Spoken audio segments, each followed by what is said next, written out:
दोस्तों जैसा कि आप सबको पता होगा कि पवन सिंह ने अपने इंस्टाग्राम पे एक पोस्ट शेयर किया था जिसमें उन्होंने एक पोस्टर शेयर किया था अपने गाने का।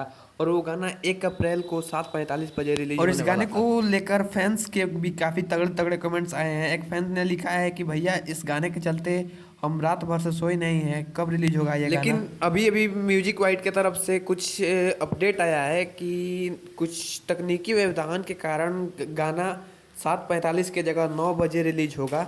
यानी कि पहले जो टाइम दिया गया था उस टाइम को डिले करके 9 बजे का टाइम दिया गया।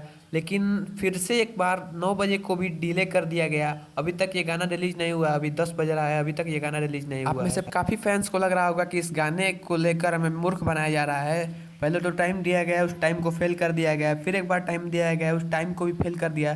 तो इसके पीछे कारण कुछ ऐसा है कि इसके पीछे का कारण ये होगा कि कुछ एडिटिंग में कुछ दिक्कत होगा। आप सबको पता होगा कि ये गाना शायद परसों ही शूटिंग हुआ था इस गाने का। और इससे रिलेटेड कुछ एडिटिंग से रिलेटेड कुछ बाकी रह गया होगा। और उसी को पूरा करके ये आज शाम तक ये गाना रिलीज कर दिया जाएगा आप सबके बीच। क्योंकि ये पावर स्टार पवन सिंह का गाना है, अगर टाइम दिया गया है आज का तो ये गाना आज ही रिलीज होगा, आज से कल नहीं होगा। आपको इतना आश्वासन जरूर रखना चाहिए।